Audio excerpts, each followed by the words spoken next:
अस्सलाम वालेकुम। आज मैं बात करने लगा हूँ हल्दी के फ़वाइद के बारे में।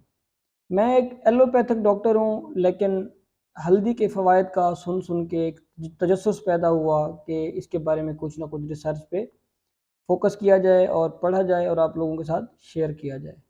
तो इसलिए मैंने बहुत सारे पेपर और रिसर्च वाली चीज़ें इसकी देखी हैं जो मैं आप लोगों से शेयर करना चाहता हूँ। बहुत सारे लोग कहते हैं कि डॉक्टर्स देसी दवाइयों के खिलाफ होते हैं। अगर कोई भी देसी दवाई या खुराक वाकई देसी है और आपको फ़ायदा देती है तो हम उसकी इन्फॉर्मेशन आप तक लाजमी पहुंचाते हैं। हल्दी में दरअसल होता क्या है, जो चीज़ हमें फ़ायदा दे रही होती है उसका नाम है करक्यूमिन। ये हल्दी में 3% मौजूद होती है और इसकी अब्जॉर्प्शन आसानी से नहीं होती, यानी कि आसानी से ये आपके खून में जज्ब नहीं होता। तो मैं आपको दो तरीके ऐसे बताऊंगा, अगर उनके साथ आप इस्तेमाल करेंगे तो इसकी करक्यूमिन की जो अब्जॉर्प्शन है वो बेहतर हो जाएगी। फर्स्ट ऑफ ऑल, काली मिर्च के साथ अगर आप इसको मिक्स करके लेंगे तो इसकी अब्जॉर्प्शन अच्छी होगी और ये मैक्सिमम फ़ायदा आपको देगा। काली मिर्च में बेसिकली पेपरिन होता है जो इसकी अब्जॉर्प्शन को बढ़ाता है। इसके अलावा ये फैट सॉल्युबल होता है, तो तेल या घी वाली खुराक में जैसे हम लोग इसको चावलों में या सालन में मिक्स करके लेते हैं तो उससे इसकी अब्जॉर्प्शन बेहतर हो जाती है। इसके अलावा आप दूध में भी मिक्स करके हल्दी को ले सकते हैं।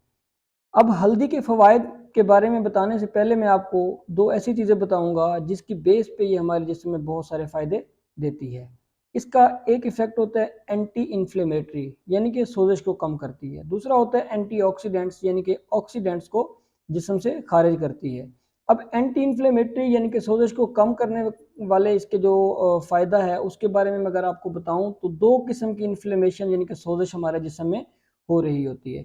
एक होती है अक्यूट इन्फ्लेमेशन, एक होती है क्रोनिक इन्फ्लेमेशन। अक्यूट इन्फ्लेमेशन का मतलब है कि कोई अचानक से सोजिश हो जाना। जैसे मैं छोटी सी मिसाल दूं, कोई अचानक गिर पड़े तो गिरने से जो जख्म आएगा और उसमें सोजिश होगी तो वो अक्यूट इन्फ्लेमेशन है। अगर क्रोनिक इन्फ्लेमेशन की हम बात करें, जैसे आर्थराइटिस जोड़ों की एक बीमारी है, बड़े अरसे से चल रही होती है, वो क्रोनिक इन्फ्लेमेशन होती है। हल्दी के इस्तेमाल से आपको अक्यूट इन्फ्लेमेशन और क्रोनिक इन्फ्लेमेशन दोनों में फ़ायदा मिलता है। इसके अलावा एंटीऑक्सीडेंट है, तो ऑक्सीडेंट्स को आपके जिस्म से निकालेगा तो उसके भी बहुत सारे फ़ायदे हैं। सबसे पहले मैं बात करना चाहूँगा कि इसका हार्ट अटैक में क्या फ़ायदा है। ये हार्ट अटैक के चांसेस को कम करती है। किस तरह करती है ये हम आपको बताते हैं। ये एंडोथीलियल इंजरी को रोकती है, यानी कि खून की जो शरियानें हैं उनमें एथेरोस्क्लेरोसिस के अमल को रोकती है, यानी कि कैल्शियम से या कोलेस्ट्रॉल से जो वहाँ पे प्लैक्स बनते हैं उनको रोकती है, जिससे हार्ट अटैक होने का चांस कम होता है, यानी कि क्लॉट नहीं बनते वहाँ पे। सादा ज़बानों में आपको इस तरह समझाऊं कि खून के रगों में क्लॉट्स के बनने के अमल को रोकती है, जिसकी वजह से हार्ट अटैक के चांस कम होते हैं। और अगर हम बात करें इसके एंटीऑक्सीडेंट एक्शन की, तो उससे जब ऑक्सीडेंट यानी कि ऑक्सीजन फ्री रेडिकल्स को आपके जिस्म से बाहर करेगी तो बुढ़ापे के अमल को, एजिंग को ये स्लो कर देती है। इसके अलावा स्पर्म काउंट अगर कम है और उसमें डीएनए फ्रेगमेंटेशन हो रही है तो डीएनए फ्रेगमेंटेशन को कम करके ये स्पर्म काउंट को भी बेहतर कर देती है। इसके अलावा नेक्स्ट जो मैं आपको बताने लगा हूँ वो इसका रोल है मेमोरी में और लर्निंग में। ये मेमोरी और लर्निंग को बेहतर करती है। ये ब्लड ब्रेन बैरियर को क्रॉस कर लेती है। ब्लड ब्रेन बैरियर क्रॉस करके ये दिमाग तक पहुँचती है और वहाँ पे दिमाग की सोजिश को भी कम करती है, ऑक्सीजन फ्री रेडिकल्स को भी वहाँ से दूर करती है। और इसके अलावा जानवरों में एक स्टडी की गई है जिसमें ये था कि ब्रेन डिराइव्ड न्यूरोट्रॉफिक फैक्टर एक हार्मोन है, उसकी जो सिक्रीशन है उसको ये बेहतर करती है, जो कि लर्निंग को बेहतर करता है, न्यूरो डिजनरेशन को कम करता है। जब न्यूरो डिजनरेशन यानी कि न्यूरॉन्स की इंजरी कम होगी तो अल्जाइमर डिजीज़ की जो प्रोग्रेशन है वो स्लो हो जाएगी। इस तरह से अल्जाइमर डिजीज़ एक दिमाग की जो बीमारी है उसमें भी ये फ़ायदा मंद है। तो नेक्स्ट जो मैं आपको बताने लगा हूँ वो इसका रोल है कैंसर में। कैंसर में ये तीन तरह से फ़ायदा मंद है। एक तो ये कैंसर सेल्स को रोकती है। कैंसर होता क्या है, कैसे है बेसिकली।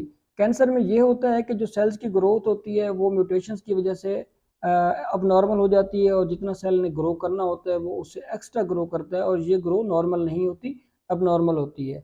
जब ये ऑक्सीजन फ्री रेडिकल्स को जिस्म से बाहर करेगी तो म्यूटेशंस के चांस कम होंगे, तो ऑक्सीजन तो कैंसर के चांस भी कम होंगे, क्योंकि म्यूटेशन नहीं होगी तो अब नॉर्मल ग्रोथ नहीं होगी। एक तो ये कैंसर सेल्स को मारती है, दूसरा ये ब्लड सप्लाई को कैंसर सेल्स की तरफ कम कर देती है, तीसरा ये कैंसर को फैलने से रोकती है। आखिरी बात जो मैं इसका फ़ायदा बताने लगा हूँ, हमारे जिगर का एक काम ये भी है कि वो हमारे जिस्म में खारिज होने वाले ऑक्सीडेंट्स और बहुत सारे टॉक्सिक जो एलिमेंट्स हैं उनको डिटॉक्सिफाई करता है। तो ये डिटॉक्सिफिकेशन के अमल को तेज़ कर देती है, हमारे जिगर की मदद करती है कि डिटॉक्सिफिकेशन बेहतर तरीके से कर सके। तो नाजरीन, ये वो चीज़ें आपको बताई हैं जो एक हल्दी से आप इतने फ़वाइद ले सकते हैं। मज़ीद इस तरह की मालूमाती वीडियोज़ देखने के लिए हमारा चैनल सब्सक्राइब कर दें ताकि रोज़ाना की बुनियाद पर आपको अच्छी अच्छी वीडियोज़ मिलती रहें। बहुत शुक्रिया।